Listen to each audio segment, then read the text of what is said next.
Assalamualaikum warahmatullahi wabarakatuh. Alhamdulillah hamdan wa syukran ala ni'amillah. Salatan wa salaman ala rasulillah. Amma ba'du. Hadirin para netizen yang dimuliakan Allah subhanahu wa ta'ala, pada kesempatan kali ini kita akan membahas tentang rasis. Rasis lagi. Ini sebenarnya sudah dilontarkan oleh Habib Ba'alawi terdahulu, mengangkat isu rasis untuk menyerang Kiai Haji Imaduddin Utsman Al-Bantani dan kawan-kawan para penggugat nasab. Jadi isu ini memang bisa digoreng. Ketika kita bicara ras, suku bangsa, asal muasal, golongan tertentu, maka akan digoreng. Wah, ini udah rasis ini. Ini udah bicara kelompok ini. Dan kemudian mengajak masyarakat untuk memerangi rasisme itu. Sudah dijelaskan pada video sebelumnya, silahkan dicek tentang rasisme secara utuh, secara komplit pembahasannya. Tetapi kali ini kita bahas sedikit saja rasisme itu, cara pandang kebencian tanpa sebab, kecuali sebab-sebab asal usul ras atau suku, agama, ras antar golongan. Ujug-ujug orang ditolak masuk kerja, alasannya apa?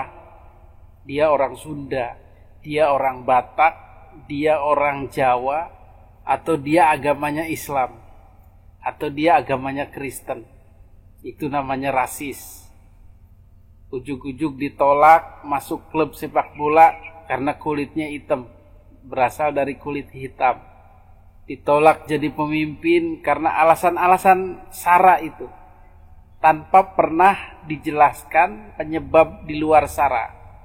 Orang yang bersangkutan akan kebingungan sendiri. Satu-satunya yang menjelaskan ditolaknya dia atau didiskriminasinya dia, dibencinya dia adalah karena rasnya misalnya.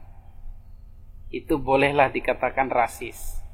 Tetapi perjuangan orang Indonesia melepaskan diri dari penjajahan, melepaskan diri dari perbudakan, melepaskan diri dari ketidakadilan, melepaskan diri dari diskriminasi, melepaskan diri dari keangkuhan, keegoan kelompok, itu bukan rasis tetapi perang melawan rasisme. Paham kan ya? Jadi apa yang dilakukan Kiai Haji Fahru Rozi yang orang PBNU yang pro Ba'alawi itu, dia justru mencap yang berperang melawan rasisme itu rasis. Jadi emang karena tibalik liang tai. Udah terjemahkan sendiri tuh bahasa Skandinavia. Jadi kita yang berjuang melawan rasisme, melawan ketidaksetaraan ini, melawan hegemoni ini, melawan ego kelompok ini, dituduh rasis. Berarti ini kan upaya melindungi kelompok yang mau kita perbaiki itu, yang mau kita serang itu, supaya jangan tersentuh, jangan disentuh, jangan diganggu, biarkan begitu. Biarkan mereka tetap begitu. Nah, ini kan berbahaya. Melindungi orang rasis dengan menuduh orang yang mengkoreksinya sebagai rasis. Aduh, ada-ada aja ini Kiai. Jadi bagaimana? Kita berhenti atau lanjut? Lanjutlah. Karena kalau rasisme ini terus-menerus ada di Indonesia, maka tatanan kehidupan beragama, kehidupan sosial akan terkotak-kotak, terpecah-pecah berdasarkan status itu. Rasis macam apa yang mereka kembangkan? Yaitu rasis keturunan. Jadi keturunan kamilah yang paling mulia, yaitu keturunan Nabi. Tapi bohong. Kemudian rasis asal usul, bahwa negeri kami ini yaitu negeri Yaman, Hadramaut, Tarim, negeri para solihin, para wali. Jadi sebelum kedatangan orang-orang dari negeri kami, negeri kalian itu nggak berbudaya. Penyembah batu, penyembah pohon, dan lain-lain. Nggak beradab, nggak beragama. Kemudian rasis, apalagi rasis dalam pergaulan, terutama pernikahan. Jadi wanita mereka tidak boleh dinikahi oleh pria pribumi. Tapi pria-pria mereka, laki-laki mereka boleh dengan seenaknya menikahi wanita-wanita pribumi. Ini kan diskriminatif rasis. Dan tindakan-tindakan ini sudah berjalan lama dan diterapkan untuk menjajah dalam tanda kutip orang-orang Indonesia. Maka perjuangan kita ini ya mau tidak mau harus menggaungkan bangsa Indonesia, pribumi Indonesia, kemandirian Indonesia, kebebasan Indonesia. Inilah kemudian disebut rasis oleh Kiai Haji Fahru Razi. Jadi menyebut rasis kepada bangsa sendiri. Ampun dah. Maka inilah yang menyulut kemarahan daripada Gus Fuad.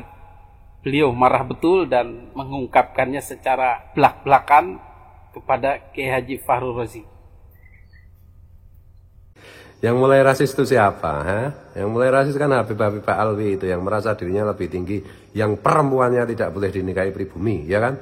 Yang mereka suka menikahi pribumi dan menceraikan tuh si Zelda Salim itu diurus tuh, korban itu ada 26 orang lebih perempuan, dilecehkan secara syar'i oleh Habib ini.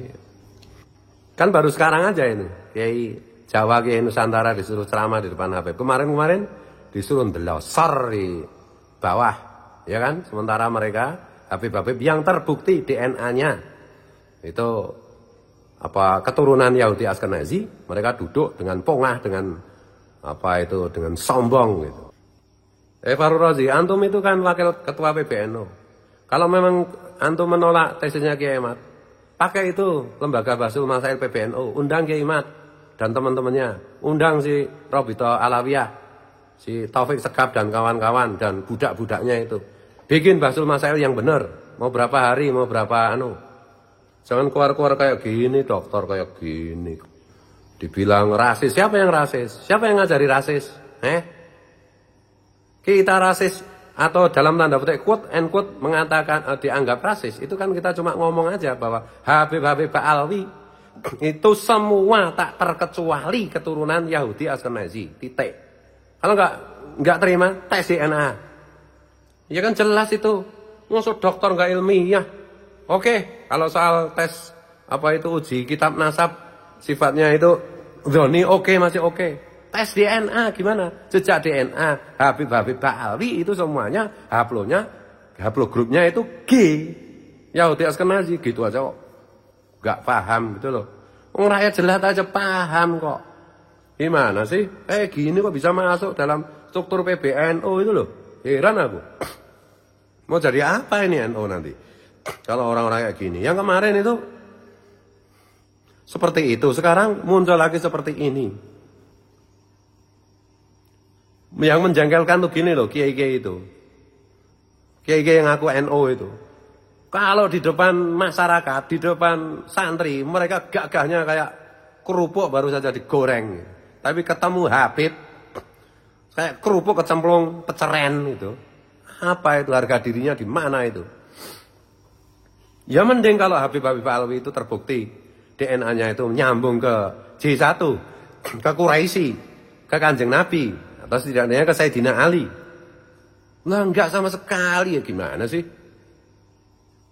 Kiai kok tidak melindungi publik, kiai kok tidak melindungi kebenaran. Wataktumul haqqa wa antum ta'lamun itu gimana? Kamu kan udah tahu bahwa Habib Pak Alwi itu bukan keturunan Nabi. Kalau enggak tahu ya saking gobloknya itu. Orang rakyat jelas aja tahu. Nahdien akar rumput aja semua tahu, semua paham. Dengan penjelasan Kiai Imad, dengan penjelasan ahli DNA seperti Dr. Arikim, seperti Dr. Sugeng. Dan urusan DNA itu, kata Dr. Sugeng, itu nggak usah dokter, nggak usah ahli DNA. Mahasiswa jurusan biologi semester 4 aja udah paham gitu. Jejak DNA-nya kan banyak. Mana itu? Rukun-rukun di mana? Man ghasana falaysa minna, kan jelas kan Rasulullah bilang. Siapa yang menipu kita, berarti bukan golongan kita. Loh kok kamu dukung orang yang nipu kita? Mereka kan nipu dengan klaim sebagai zuriat Nabi itu kan. Nipu umat, jelas kan? Bukan masalah santun, bukan masalah ngalim, bukan masalah tidak ngalim. Mereka semuanya nipu. Bahwa mereka selama ini mengklaim diri mereka sebagai keturunan Nabi Muhammad SAW. Lewat Robita Alawiyah, lewat bikin paspor keturunan Nabi. Dan ternyata hari ini terbukti palsu. Gitu aja, gobloknya minta ampun, gak paham-paham. Betul loh? Di mana nasionalismemu? Di mana? Keberpihakanmu kepada leluhurmu di mana?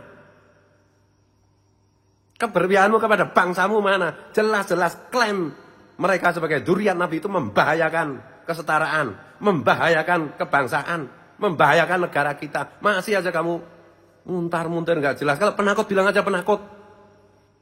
Kiai yang penakut, menjilat-jilat ras orang lain.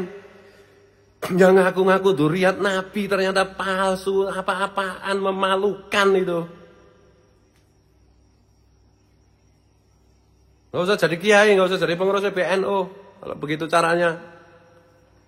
Gak malu sama Mbah Hasim, gak malu sama Gus Dur. Gak malu sama Mbah Wahab Hasbullah. Gak malu sama pejuang-pejuang kita. Gak malu sama muassis-muassis NU. Begitu mentalitasnya. Gimana ini? Kalau oknum struktural PBNU tidak melindungi kepentingan Nahdliyin, terus ngapain? Dawir-dawir juga, main-main politik, cari-cari bisaroh gitu. Macam apa itu? Yang benar dong. Kalau mau diingatkan, kalau enggak ya terserah. Tapi nanti zaman akan membuktikan. Siapa yang berselingkuh dengan kegelapan, berselingkuh dengan penipuan akan dilibas oleh zaman. Dan itu la tabdila li sunnatillah. Jelas itu. Enggak usah lama-lama, 3, 4, 5 tahun lagi. Tunggu apa yang akan terjadi. Kalian main-main dengan umat Rasulullah, kalian main-main dengan bangsa Indonesia. Lihat apa yang terjadi. Udah lama aku nahan emosi kayak begini. Kebangetan sih. Itulah kemarahan Gus Fuad dan mewakili kita semua dari golongan pribumi, pejuang anti rasisme, pejuang anti diskriminasi, yang malah diserang rasis.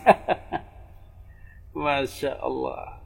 Mudah-mudahan kita-kita yang waras dan Anda semua para netizen yang waras bisa membedakan dan bisa mengambil sikap mana yang harus didukung, mana yang waras. Salam waras. Hadanallahu wa iyyakum ajma'in. Wassalamualaikum warahmatullahi wabarakatuh.